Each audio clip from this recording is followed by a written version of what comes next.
I'm here on episode 100. Henry Smyth, thank you very much for coming in this special day. Thanks for having me, Jake. It's an honor to be here. Appreciate you thinking of me. Yeah, it'll be a fun conversation here. Yeah, it should be. Looking forward to it. Thanks. So I actually asked Billy on the bus ride home yesterday from our squash match. I was like, I'm having your dad on to the podcast. Can you give me some, some topics of conversation, some stories that might be good to talk about? And I was thinking a little bit about your assembly the other day about roots, and just wanted to maybe start with your roots and your upbringing and I guess your childhood. Sure. Okay. And just start there. Yeah. So grew up in Charlotte, North Carolina. I'm the third of three kids. I have an older brother, Jordan, sister Elliot, so she's in the middle. And there are only 3.5 years between the three of us. So 4 years in school, but Jordan's 3.5 years older than I am. So mom and dad had three kids in pretty quick succession. In a lot of ways had a pretty idyllic childhood, I think. I mean, my brother and sister and I still get along really well.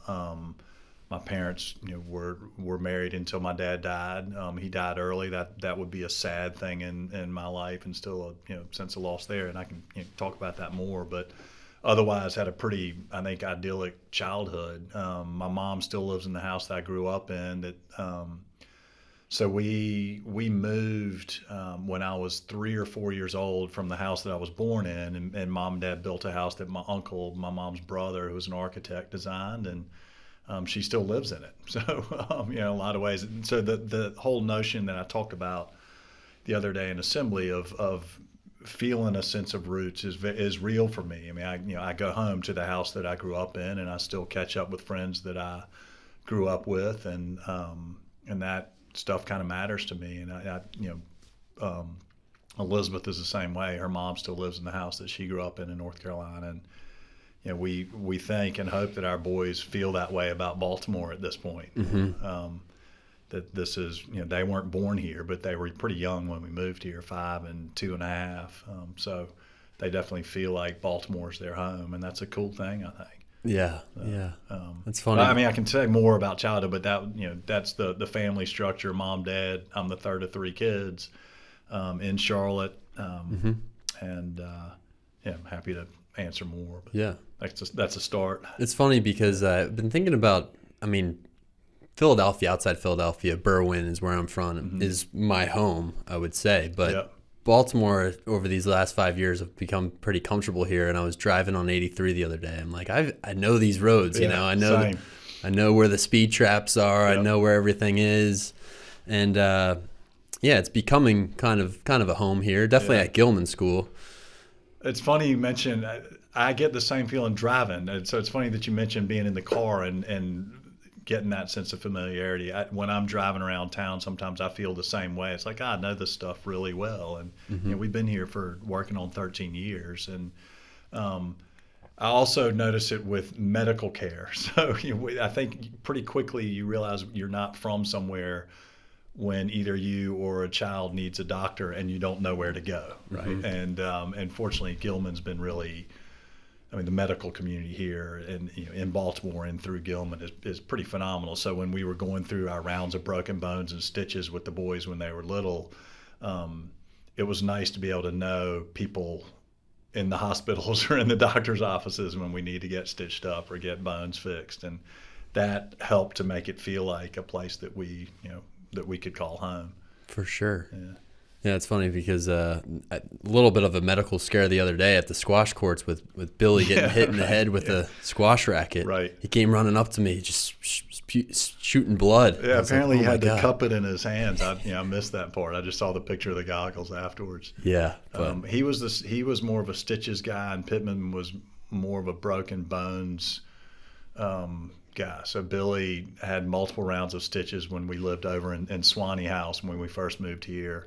Pittman broke both his arms at the same time when he was in pre-first. Oh my God! He fell off one of the apparatuses on the out on the playground and broke his fall with both hands. Jeez. He got really good at hula hooping that year in recess. Yeah. Yeah, something I've been thinking about a little bit recently is like all of the things that you learn in school. So I'm teaching about, great short stories right now, and we're reading poetry, and that's all awesome, and I love teaching English. But there's certain things that you think about in adulthood that you don't learn in the classroom that sometimes I think about, like, I wish I learned how to change a tire, Right. or like when your child breaks both of his arms on the jungle gym when he's younger, CPR, you learn it as an adult, but some of those things I was just thinking about when a pipe burst in my house, and like I was helpless. I was like, I need Gilman to help me out here. Right. But sometimes I wish I knew those things.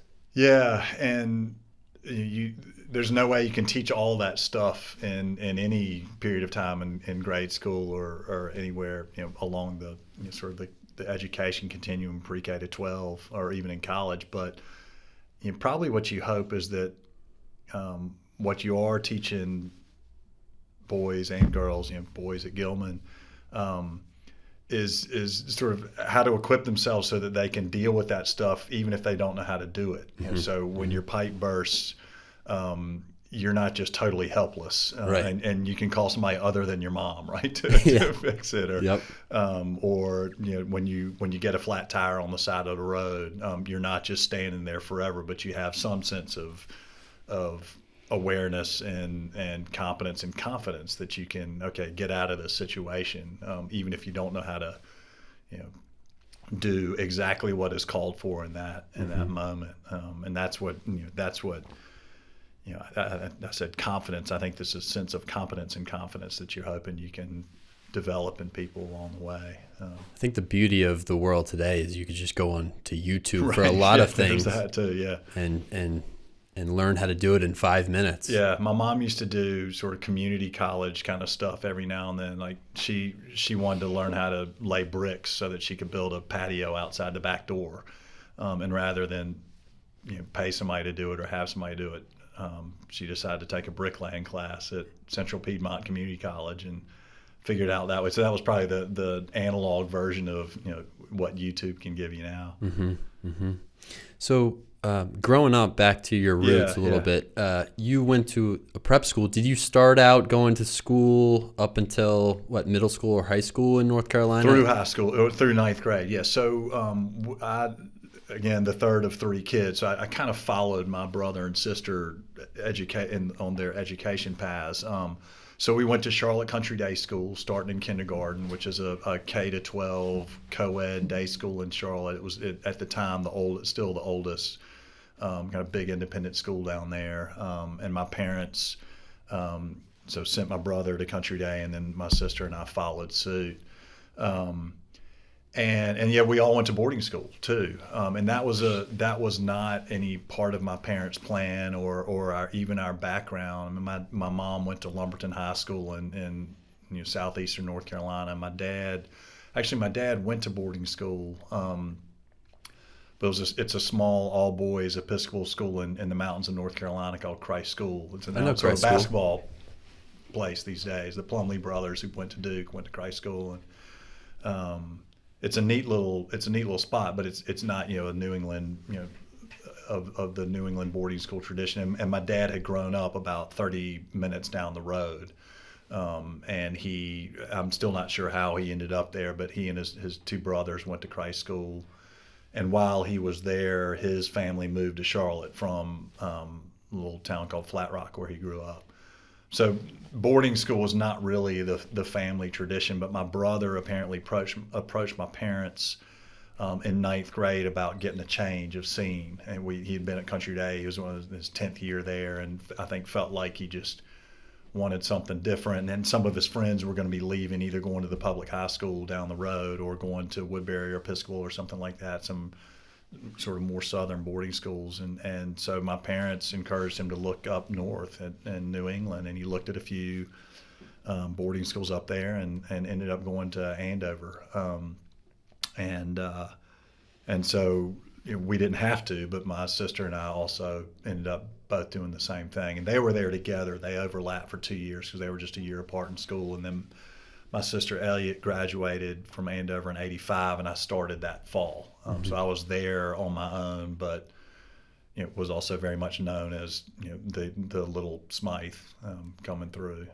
So yeah. One thing I love about your message when you speak in front of the school is the say hey message, and I really like how you connect that to going to boarding school where you're in the north, and most people, I guess, where you grew up said hi to each other, and it was a little bit different when you went to Andover, at first. Yeah, very much so. I mean, I got a lot of grief from my friends at Andover, and I still do in some ways, for saying hey to everybody. It was just sort of what we did. So I'd pass somebody on the sidewalk on campus, and I'd say hey, and I'd get sometimes some pretty funny looks, like, who is this guy? What is he doing? And but it also sort of became almost a running joke with some of my buddies. And but and so for me, and this is what I think you've heard me say this in front of the students in our community is I guess for a long time I just thought of it as something that you do.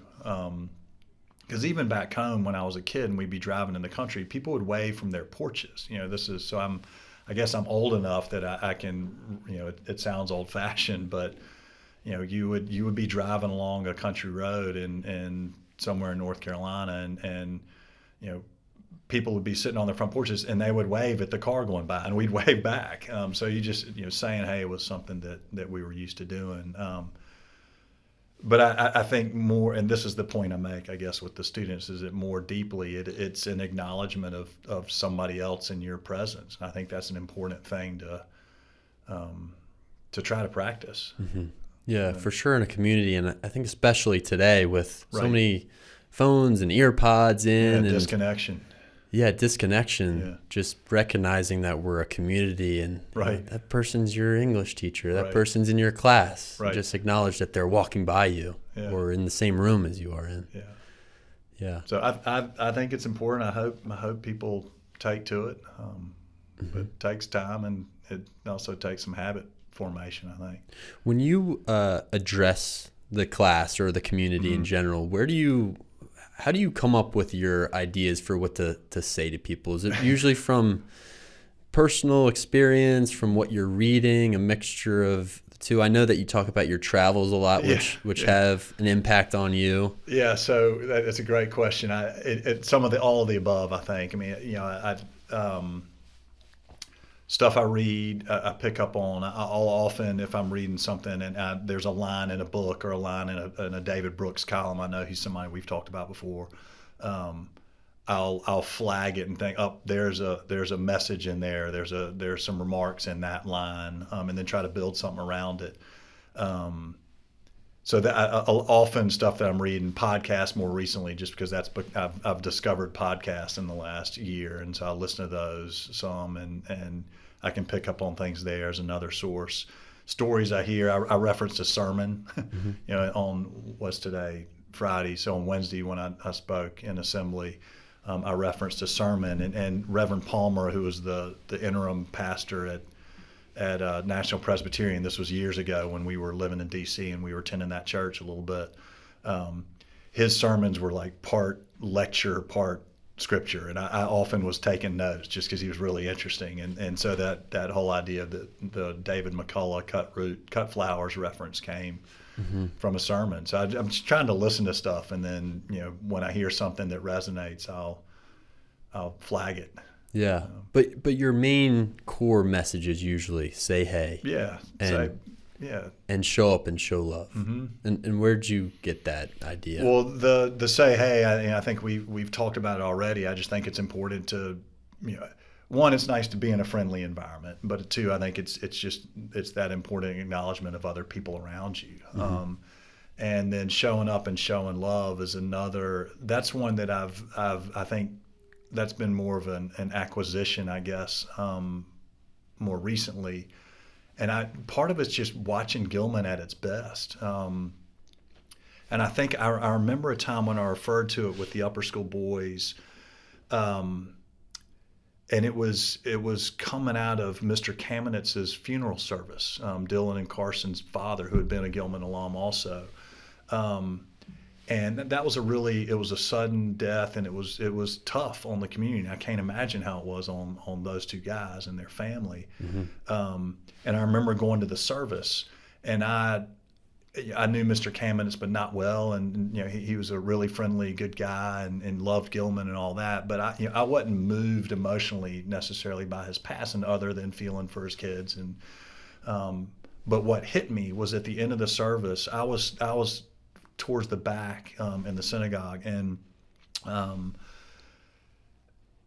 at the end of the service, when all of the people started filing out, I just stood where I was in the pew, and it was right by the aisle, and just sort of wave after wave of current Gilman students, so a lot of Dylan and Carson's classmates, walked by, and I stood there and thanked them for being there, and it was at that moment that I actually welled up. That's when I was moved emotionally, and I've seen that often in more sad moments, but I've also seen it in joyful moments with Gilman people, and when they show up for each other. And that was the thing, they showed up and they showed love for their classmates. And I've experienced that when my dad died too, and I think I've talked about that in assemblies as well, that that's in my own life, that's been the saddest thing I've had to deal with. My dad was 69 when he died, and prematurely, at least I think, and he had early onset Alzheimer's, so he was pretty young. And it was a very sad time for my family, and in a strange way, the day of my dad's memorial service, all of these people showed up. There were people from Andover, and people that I'd known since I was 4 years old in Charlotte, and camp friends and college friends all showed up, and it turned what was a sad occasion into actually a really cool day for me. And I think my brother and sister felt the same way. So I guess I've learned over time the importance of showing up for each other and showing love for each other, and the benefits that can come from that, and the power that it has to make a difference in somebody's life. So I just think it's really important. And also, as I've already said, I think it's Gilman at our best, and that can happen in silly, lighthearted things like storm the pool, or another sporting event, and it can happen in really powerful moments like a funeral, and it can happen even again when we're at our best, celebrating each other, showing up. And in an assembly we had this fall with the 3 musicians, and if you remember, we had a cellist, a French horn, and then trumpet. And at the end of it, there was spontaneous standing ovation for that, because the guys recognized talent and authenticity, and they appreciated that. Right. Those are really cool moments. Yeah. Something that I'll always remember is probably my favorite teacher ever was Mrs. Shepard, and I think I was in 11th grade English, and she was pretty elderly. She was like 80 years old, probably, when she was teaching. She would come in, which means she was probably 50, right, at the time. Yeah, right.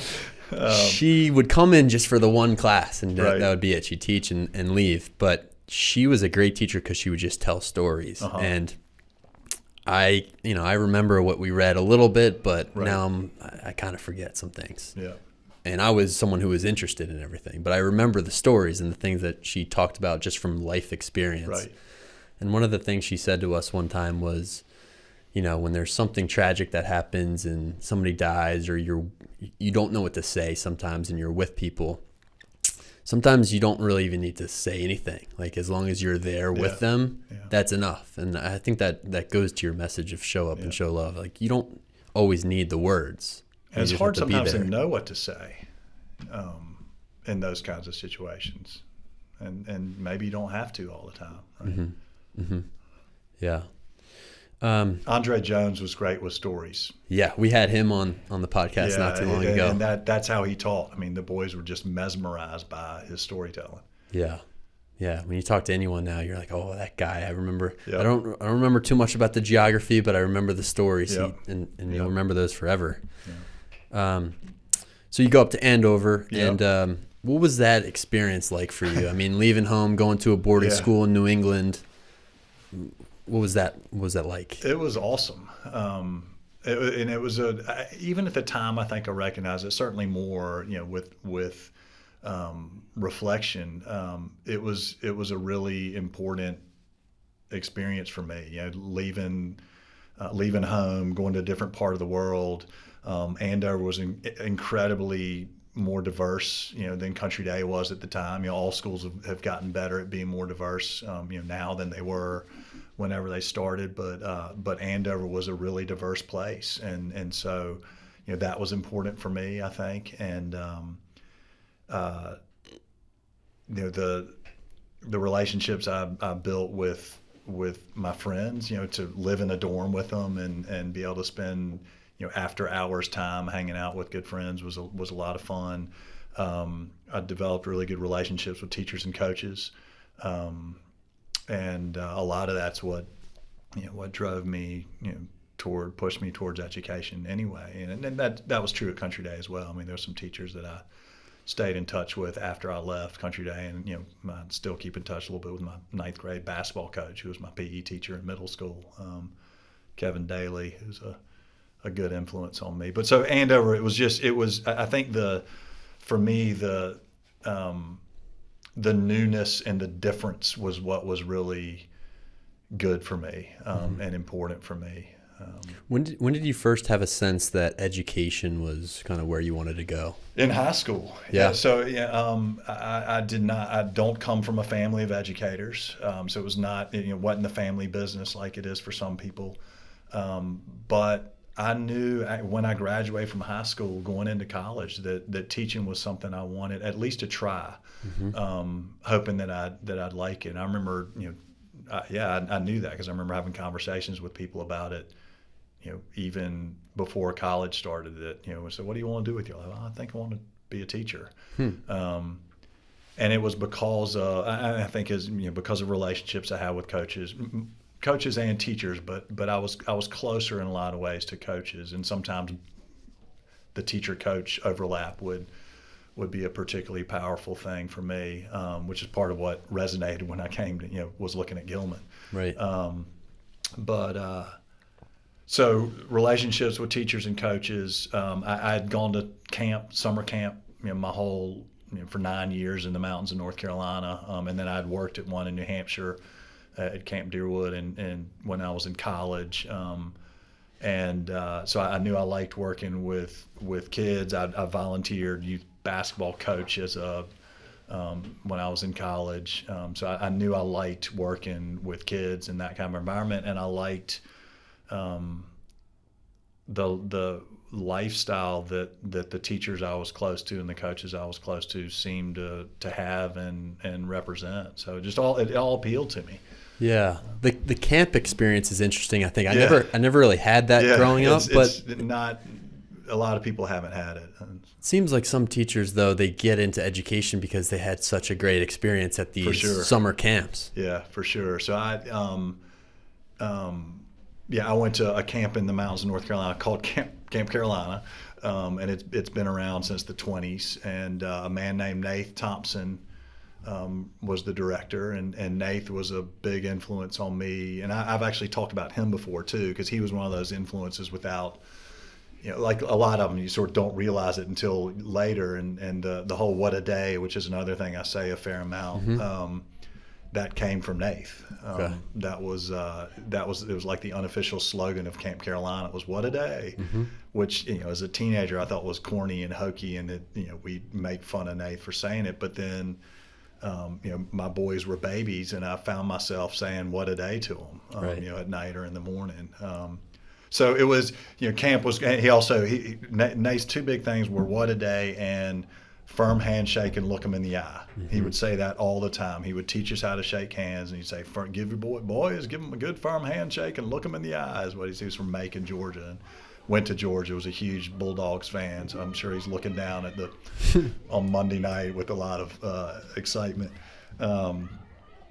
So camp was really important, and then I started working at the one at Deerwood in New Hampshire, which has a really neat long Gilman connection, which for me is all coincidental, but now pretty neat. I started working there in college because one of my best friends from Andover's family owns and runs the camp, and so my friend Dan Thompson, his older brother Lorne is one of the directors now. Lorne taught at Gilman for a little while.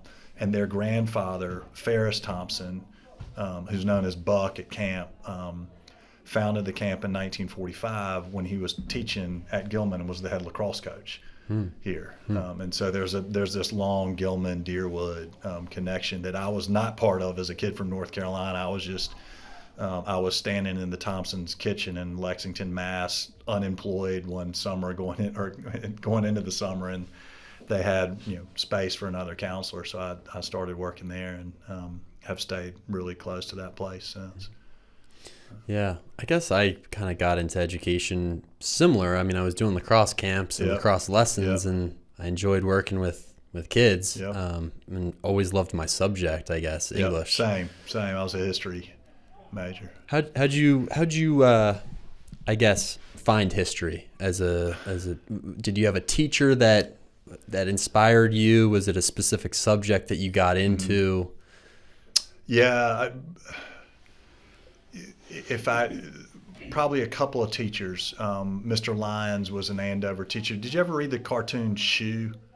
The comic strip Shoe was in the newspapers on a daily comic strip. Well, one of the characters in Shoe was modeled after this man, Mr. Lyons, Tom Lyons, and he was a sort of legendary U.S. history teacher at Andover. I really liked him. I ended up taking a constitutional law class with him as a senior elective.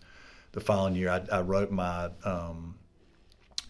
junior year U.S. history research paper on the use of busing to integrate the schools in Charlotte, where I grew up, Charlotte-Mecklenburg county system. There was a big Supreme Court case called Swan versus Charlotte-Mecklenburg Board of Education that called for the use of busing to integrate the schools. So it was taken Brown, which said you need that they can't be segregated anymore, and turned it more active into actively integrating the schools through a pretty complex busing system to move students all around the county to create measures of diversity within every school, or as much as they could. So anyway, it's a big Supreme Court case that then led to the busing in Boston, which was a much more publicized event. So all that stuff really resonated with me, and so I think that the civil rights era, that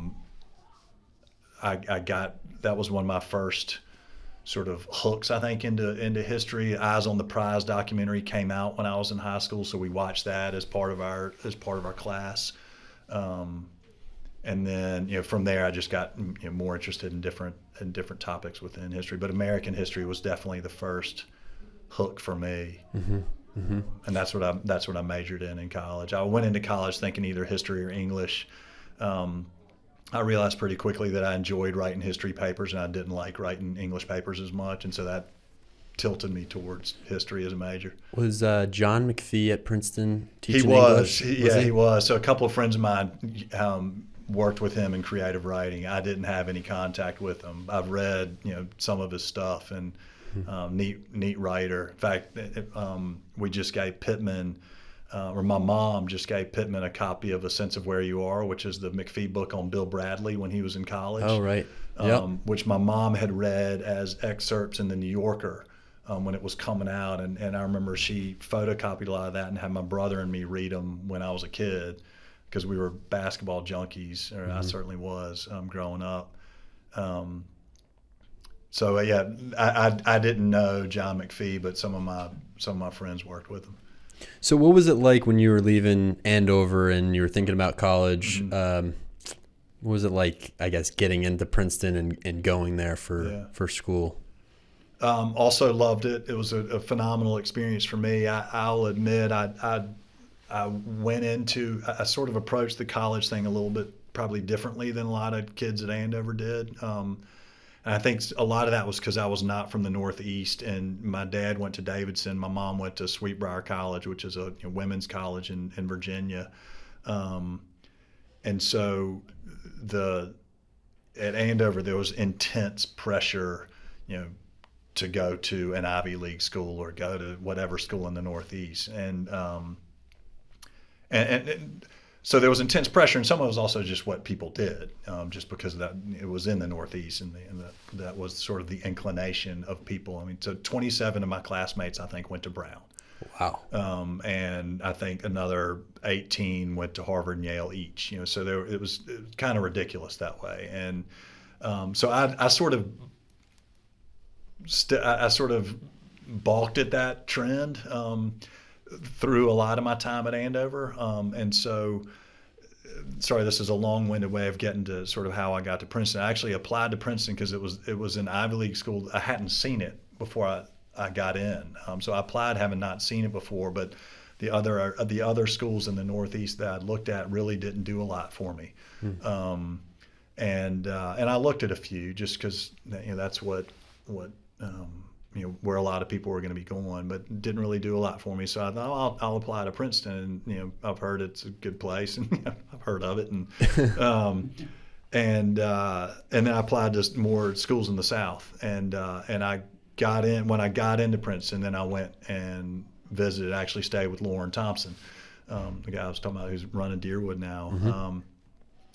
And had a good visit. It wasn't awesome, I'll admit. In fact, I've joked with Lauren some of the people that I stayed with, some of his friends, they were sort of in the grind of research papers and stuff, so they weren't loving life as college students at that point. They weren't really encouraging me to go there. But at the end of the day, it was too good an opportunity to pass up. And I was fortunate enough that my parents were able to send me where I wanted to go, and they were leaving the decision up to me, but I think they were feeling the same way. Like, look, you just got in there, you should give it a shot at least. So ultimately, that was sort of the thought process for me, was that this is too good an opportunity to pass up. So I went and loved it. It was great.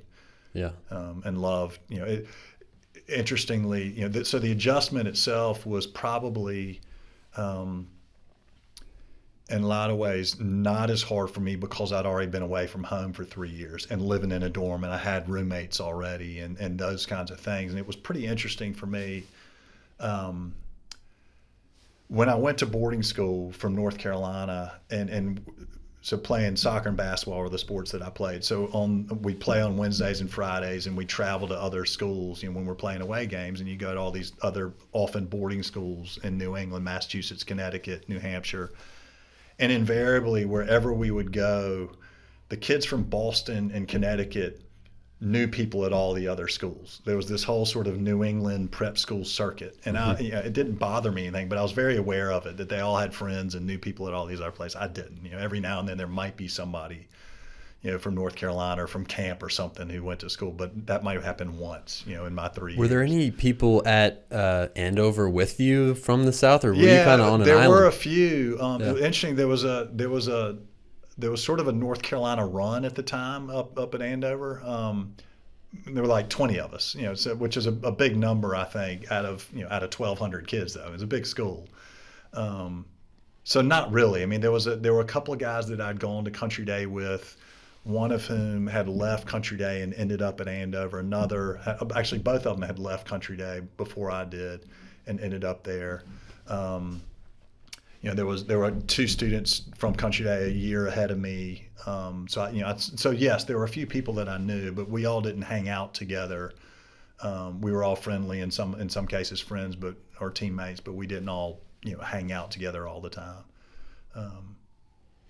So sorry, but that whole New England circuit. So yeah, there wasn't a lot of that for us, and certainly not for me. But when I went to college, I had gone to boarding school, and so I was very aware, very consciously part of this little boarding school network, and I had mixed feelings about that too. One, it was easy to make connections with people, and I think there were 8 or 9 of my Andover classmates in college with me too, and a couple were good friends, and others, we'd see each other and could say hi and that sort of thing. But the adjustment to college for me was probably easier, and to that college was probably easier in a lot of ways for me, because I'd already been away in a New England boarding school. Now, kind of going back to your speech on roots, and I found it interesting at the end of that speech you were talking about how you were away from your home for a while. You went to boarding school and then you go to Princeton. Were you homesick? Were you missing the South much, or did the breaks provide enough, home cooked meals and time with your family? Yeah, so I don't think I can recall a time when a specific moment when I was homesick. Maybe if I was a little under the weather. I know I can think of the one time in all of my years at summer camp when I was homesick, and it was because I was sick in the middle of the night and I wanted my mom. But no, I was never really homesick. The breaks helped for sure. There were. And I missed home, right? And I missed the saying hey, that kind of thing. But also loved where I was. Yeah.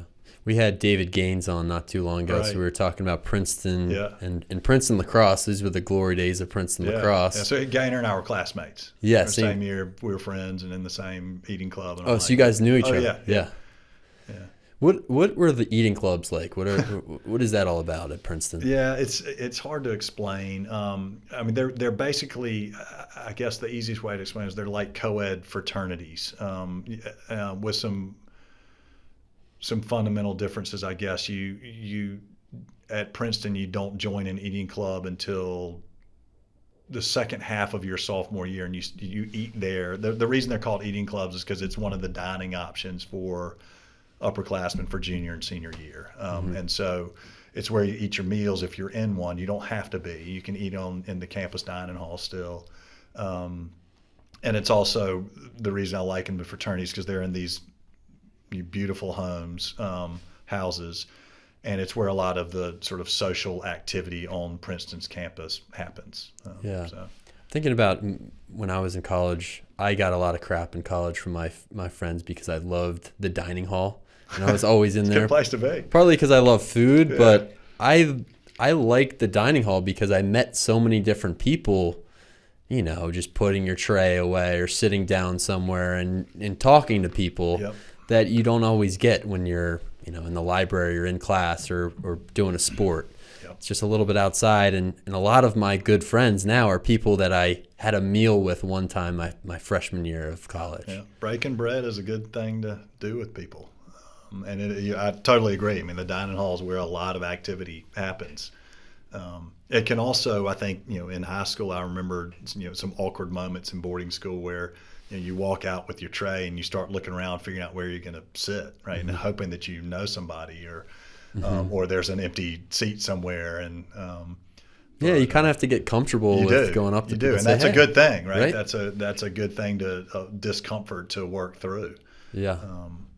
So coming out of Princeton, history major, where was your mind at that point in your life? Like, what were you thinking? Were you thinking you wanted to go teach history somewhere? I know you spent some time in Prague that I want to talk about a little bit. Yeah. So I sent cover letters and resumes to a small number of independent schools around the country. And back then it was, again, more analog world. I got a book in the library and it's an independent school guide and got their addresses and found out who the head of school was, and I would sort of blindly send them a resume and cover letter, and at least politely nobody was looking for looking for me. So I'd come in the spring. I still didn't have a job lined up, but I knew that's what I wanted to be trying. So I gave it maybe a decent effort, not a hard effort at least yet, and then a good friend from college who graduated 2 years ahead of me, actually one of the guys that I was hiking with this summer in the Dolomites, he and his cousin were moving over to Prague. So this was 1992. So the communism was really had just fallen, was in and the democratization and the capitalization, the conversion to capitalism. I don't know what the right verb is there.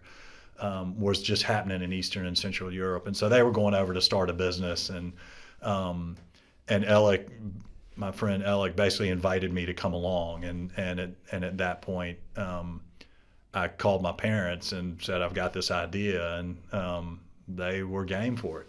So Yeah, I think travel after college is an awesome thing. It was if you can phenomenal. do that. Yeah, and I had good fortune to be able to do it, and I was able to get a job too, which helped. Yeah. So mom and dad helped with the one-way ticket over, and I'd never been to Europe, right? So I hadn't traveled a lot as a kid. I'd until high school, until graduation from high school, I'd never been west of either New Orleans or Chattanooga. I'm not sure which is further west. Mm-hmm. And then I'd never been to Europe, and so I flew over there on a one-way ticket with my friend Alec, and ended up I got a few different sort of short-paying odd jobs until I landed a teaching job, and then I also helped them with their business, which has since fallen a long time ago, fallen by the wayside, but it helped pay the bills, and it was a really interesting learning experience. And we tried, ultimately, there was a bunch of different ideas. One was to clean buildings, clean the facades of buildings over there, which were pretty dirty because of the way that coal was fired. But ultimately, we tried to export beer to the States, Czech beer, and that also failed. But not without a good effort. My dad went to Australia for I think a year and a half after graduating from cool. college, and he always says I wish I stayed there longer because I think he got homesick over there. Yeah. But just the stories of traveling around, and Was he doing lacrosse stuff down there too? he was playing, I guess, semi-professionally in Australia and coaching and giving lessons, and just I'm sure he worked a few odd jobs down under too, but he always says, like, I regret coming back so soon because I loved it so much down there. Yeah, and I loved it too. I mean, it's probably not an exaggeration to say I probably learned more in the 1 year I lived abroad than I did in the 4 years in college. Mm-hmm. And it's funny. I did get it. So I taught English there in a Czech public middle school. I taught 5th through 8th grade English at a little school called Základní škola, which means basic school, in a neighborhood up behind Prague Castle. And we lived in a different part of town, so I'd walk to the metro, take 2 metros, and then a tram up to the stop that was like a block away from the school where I taught. And it was a blast. Mm-hmm. And so that doing that affirmed all of my inclinations about teaching that I'd had coming into college and going into college and coming out of college. It was a ton of fun, and I loved working with the kids. And could you speak the language? No, not at the time. I went over not knowing a lick of Czech.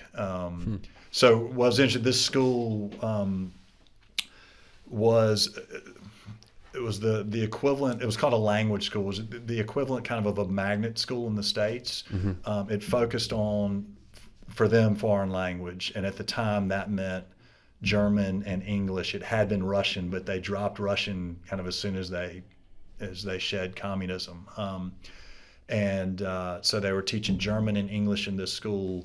The school started in 3rd grade, and 3rd graders had their regular Czech curriculum, and they took English or German in 3rd grade, and then they'd start the other one in 5th.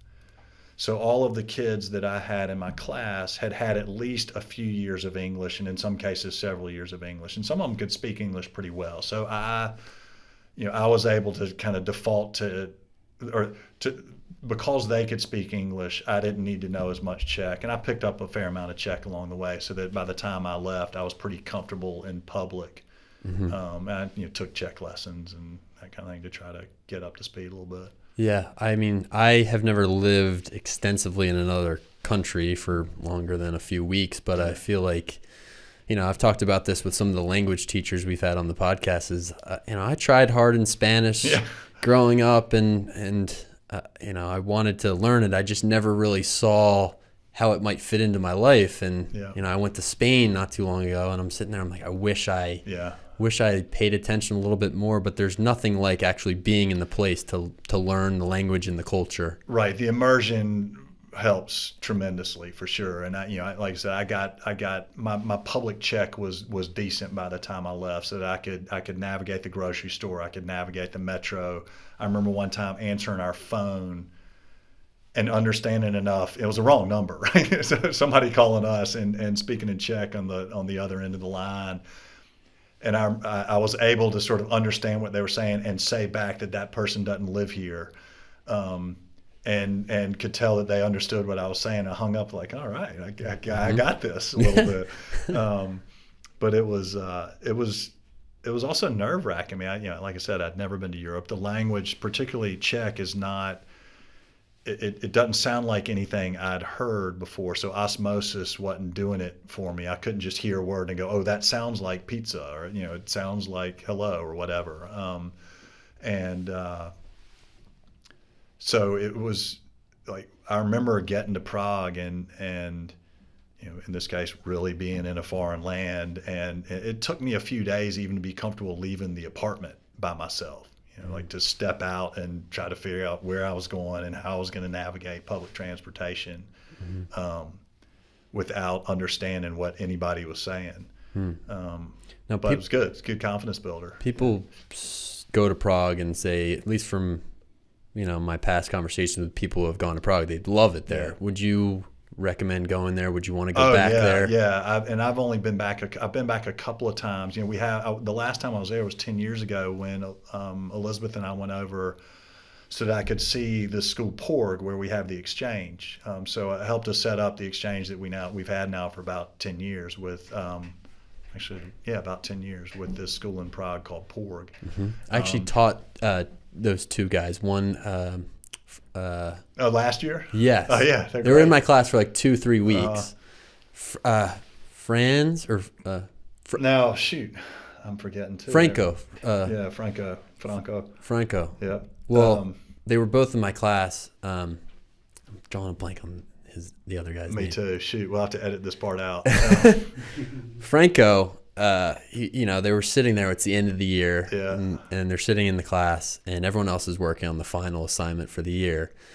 And Franco's like, "What should we do?" Oh, I think you told me this. I might have told you this. Yeah. And I was like, "Franco, you guys are fine. Just hang out. You've got 2 more classes left. But when you go back to Prague, write me a poem about the city and send it to me."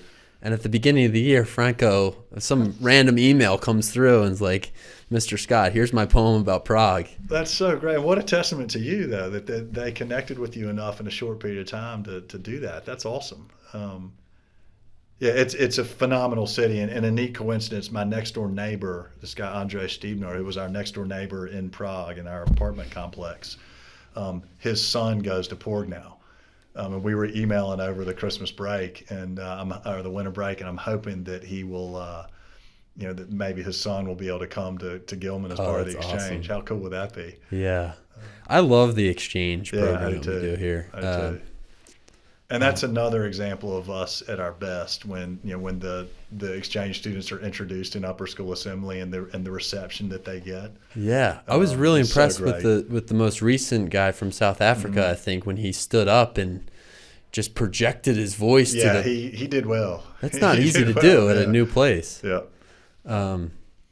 Awesome. So I guess when we're on the subject of travel, and I've heard you talk a little bit about your trip to Italy, but memorable trips that you've gone on in your life. I know the recent one to Italy was a great one.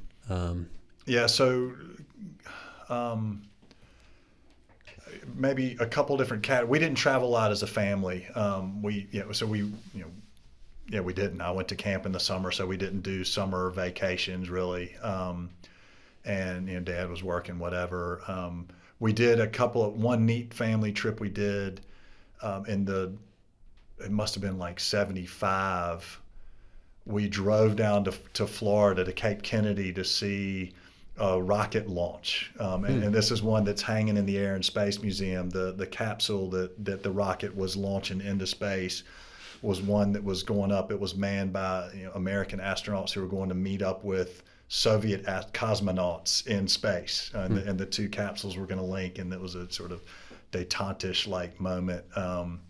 And that capsule's now in the Air and Space Museum. So we drove down to watch that take off. I think my dad was pretty into the whole space thing, and he and my brother had flown down to Cape Kennedy to see Skylab launch a year or two before that. So that was kind of a cool trip. And then we did another neat 1976 bicentennial trip. We drove up to D.C. from Charlotte, and then we took the train all the way up to Boston, and we stopped in Philadelphia cool. and saw some of my mom's college friends who lived there, and saw the Liberty Bell and Franklin's tomb and all that kind of stuff. Then we went to Boston and got to see all the sort of patriotic stuff there. So that was a pretty neat bicentennial celebration trip that we did. But otherwise, we didn't travel a lot as a family. So traveling from Prague, because it's in the middle of Europe, to the two most noteworthy trips there is I spent a week in Kiev, and Kiev we called it at the time. I guess it's called Kiev more now in Ukraine. And so that would have been March of 1993. And so communism had really just, the Soviet Union had really just broken up, and it was a pretty amazing trip. And as sort of Eastern or Central Europe as Prague was at the time, going to Ukraine, it was that much less or westernized. And in fact, we got there, we didn't really, we were just traveling. And so we bought a one-way ticket to Kiev from Prague, thinking that we would stay there for a couple days and then go down to Odessa, visit the Black Sea and the Crimea, and then come back a different route, like through the Carpathian Mountains and through Slovakia, back into Prague. We got to Kiev after a 34-hour, I think, train ride where we stopped in Lvov at the border, where they had to change the gauge of the railroad wheels on the car because the Soviet system was a different gauge than the Western European system. And so we took the train as far as we could through Slovakia, and then we just stopped for a while they changed the wheels on our train to get us into Ukraine. So we got to Kiev and we realized that it was going to be really hard to get tickets back out. And so we spent a good part of the week walking around the city trying to figure out how we were going to be able to get tickets out of the country. And we ended up having, first of all, it was hard even to figure out where to buy tickets. Nothing was clear. It was just a sort of disorganized society in terms of infrastructure, right? It was not very well organized, and certainly even more so if you didn't speak the language. And so at one point, like, we were trying to figure out where the ticket office for the train station was, and we ended up in a like a deli kind of bread bakery shop with these really friendly, neat women behind the counter, and they used an abacus instead of a cash register. By the way, it was fascinating stuff. I remember buying something, and she did all this abacus wizardry and then showed it to me, and I had no idea what that stood for. Like, could you please write down the value? But at some point, we didn't. I couldn't speak Russian, and so I found myself like going choo choo like this, and finally she goes, oh, choo choo choo choo, and she sort of pointed down the street, which was not the right direction, but it was just sort of comical trying to figure out how to get out of the country. And we ended up going to the U.S. Embassy, and they connected us with a young Ukrainian who spoke English, and they gave him a letter from the embassy basically giving him permission to buy us tickets on the black market. Oh my gosh. Yeah. I mean, it was wild. So that was our whole week, was just walking around Kiev, which was a phenomenal city. And we toured some stuff, and we met some really interesting people along the way, but we didn't go anywhere other than that city. We didn't make it down to Odessa or anything else. We finally got tickets back out, and that was the end of our week. What was the motive for going to Kiev? Just to see it? Yeah, I'd met a couple of guys who were living over in Prague at the time, and it was their idea. And I had some time off from school from my job, and I was thinking I was gonna go to Spain or something, somewhere warm, and and at the last minute figured I'd tag along with these guys and go further east into Ukraine, and it was awesome. So then another neat trip was Easter weekend in Croatia. So this would have been Easter of '93. And we drove from Prague to Croatia, and this was when the war was going on. And so there's a picture of me next to a UN car. Fortunately, we were away from the fighting, but it was not a place where people were really traveling. I didn't tell my parents I was there until we got back. We were totally safe, but it was also really cheap because of that. And so we rented basically a villa on a little island just off the coast of the mainland called Kirk, K-R-K, and it was like $50 a night, and there were 5 of us staying in it. Wow. So it was super easy to do that way. But we drove. My friends who were living over there ended up having their old Jeep Cherokee shipped over to Germany, and then my friend Billy went up and drove it back down to Prague. So we had a Jeep Cherokee with us, which was a big car in Europe. And the crazy part, and this is sort of a telling sort of sign of where the U.S. was at this point in time. We drove. I'm not sure I should record this, but it was fascinating. We drove the car. It had Virginia tags, had a North Carolina driver's license, and a passport. I had a passport through Austria, Slovenia, and into Croatia, and it was never an issue. I was wondering how. We blew a tire in Austria. We got it fixed.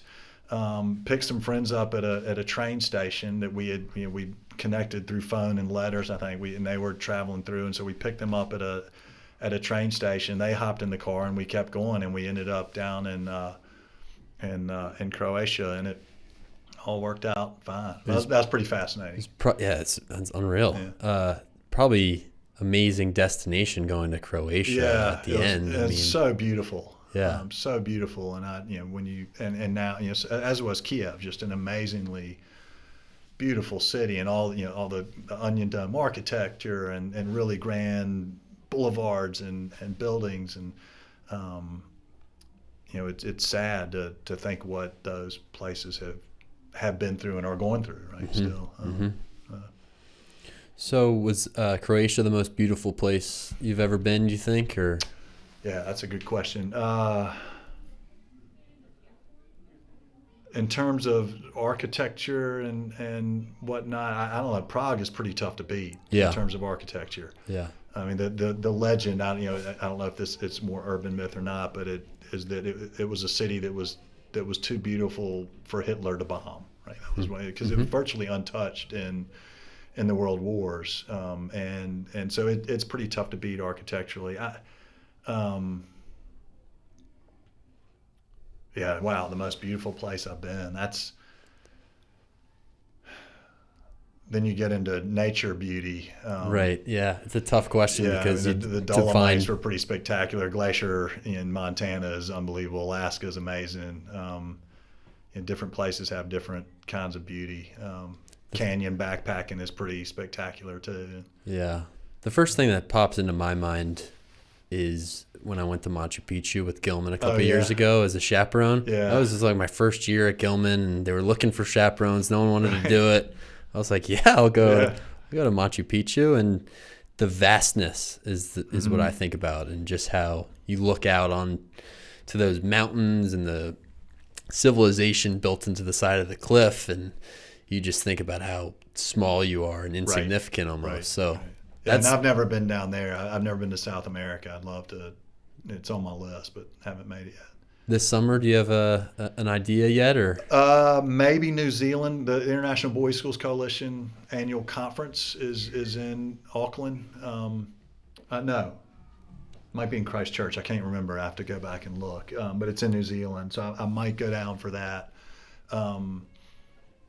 But I'm not entirely sure yet. Haven't figured that part out. And we're thinking about our next big group backpacking trip. There are a few things on the list. I'd love to do a cross Scotland hike, and we've thought about the fjords up in Norway. Oh wow. And I still also there's plenty of places in the U.S. to go. And I have traveled pretty extensively in the U.S. So a lot of hot spots to return to or still try to hit. Now, I know you love hiking. Was hiking something that you kind of grew up with, or is this something you've adopted in your life with your family? Going on hikes, big hikes. A little of both. Well, we didn't do a lot of hiking as a family. My dad liked to hike. He grew up in the mountains, and so that part of it for me was I guess that I inherited or is in the DNA. And then through camp, did some hiking. I really discovered backpacking probably, high school, college, and then for a while when I was a younger teacher, I had a little summer business taking kids backpacking and fishing, fly fishing out in Northern California. Did that for a number of years. And in my summers during college, one summer I worked in New Hampshire at camp, but other summers I worked out west. Because I discovered the West when I graduated from high school. I lived in Montana that summer between high school and college with a buddy from boarding school in a little cabin outside of West Yellowstone, Montana. And that's where I learned how to fly fish. It's where I discovered Montana and the West and all that. Yeah. And I worked in a fly shop in West Yellowstone. Wow. So my friend Scott, who's a professor at Berkeley now, had grown up doing a lot of fly fishing, and he had a job at a different fly shop in West Yellowstone. And when we parted ways after graduation, I wasn't sure what I was doing that summer still, and I sort of jokingly said, "Hey, find me a job. I'll meet you out there." And literally, I was sitting on the couch at home, and the phone rang, and Scott had found me a job. So I got in the car. Like I said earlier, having never been west of like Chattanooga, and my brother had just graduated from college and was moving to New York. So I had his car, and I drove it out to Montana, and got a job in a fly shop. They just built a building. So I didn't know how to fish, fly fish anyway. I'd grown up bass fishing on ponds, but they had just built a log cabin, a new building, this store called Madison River Outfitters, and so they hired me to be there, basically do all their grunt work. So I'd get there in the morning and hose down the building, because there were dirt roads at the time, so they get real dusty. So I'd hose down their new building, I'd vacuum, deal with the garbage. And then I built their stock room over the course of the summer, just with metal shelving, and then started to organize their stuff. And then over time, I was able to do a little bit of stuff on the floor, but it was good. That's pretty awesome. Yeah, it was good. Montana is amazing. Oh, it's incredible. Yeah, it's incredible. Yeah, it was a good intro to fly fishing. So we were talking about books earlier before we started recording. That's where I read A River Runs Through It for the first time. So this was 1988, before it was a movie. It had been one of my friend Scott's, one of his favorite books, and so I read it, in Montana basically on a trout stream. It was pretty special, pretty special read. I have not read that. Have you not? Yeah, so maybe that's the book recommendation right there. It might be. It's way up there on my list. It's short, so it's a quick read. The other two stories in the book, it's the book itself is called A River Runs Through It, and other stories, I think. Oh, is it a short story? It's a relatively short story. It's okay. Like probably 85 pages. And Norman Maclean, who was a tough Montana guy, is an absolutely beautiful writer. I highly recommend. Elizabeth finally read it for the first time about a year ago, and it got the reception that I'd hoped it would. It's a really neat story. And I know the movie's pretty good too. Yeah, the movie is good. Yeah, the movie is good. They did a pretty good job. Robert Redford did a pretty good job, I think, of it doesn't stay totally true to the story, but I think it captures it pretty well. Yeah.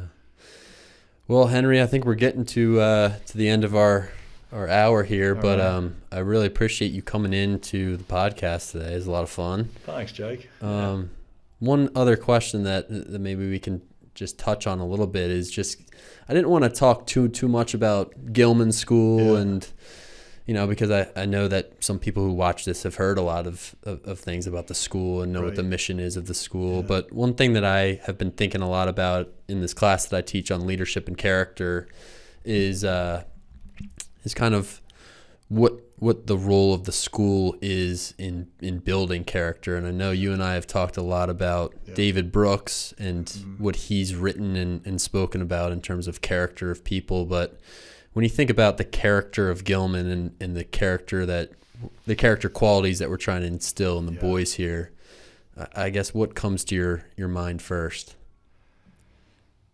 Yeah. Well, I think Gilman 5 comes to mind right away. First, you referenced David. You talked about David Brooks. I actually referenced him on Wednesday too. This idea of eulogy virtues versus resume virtues, and I think all of those things speak to a deeper meaning, right? We are, and this is for me, in a lot of ways, this is the spirit part of mind, body, spirit. We are a part of something much larger than ourselves. I think we're accountable to something much larger than ourselves. And so Gilman 5, teacher, coach, all of those things I think are about connecting us to other things and other institutions within the institution, teams, classes, grade levels, people, individual people, groups of people, so that we feel this connection to something larger than ourselves. I think so. When you talk about honor, it's not just honor within yourself. That's really important, but it's how it has you behave when you are, in a larger environment, right? Even if you're acting on your own, you're acting honorably because of what's around you. And being a first-class citizen is because you're mindful of what's around you. So I think that's what Gilman, I think in some ways has tried to be about all along, as I understand our history, and what I hope will be about long after you and I have been put out to pasture. And I think that's why sports are so emphasized here. Absolutely. I learned a lot of those accountability lessons just on the field. Someone on your team messes up, and then the whole team is punished. And it makes you learn really fast that you are responsible for everyone else. In addition to yourself. In addition to yourself and the individual self-discipline.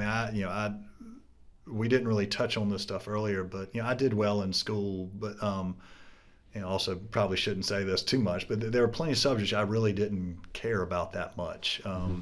I cared about sports, across the board, and soccer and basketball were the two that I played.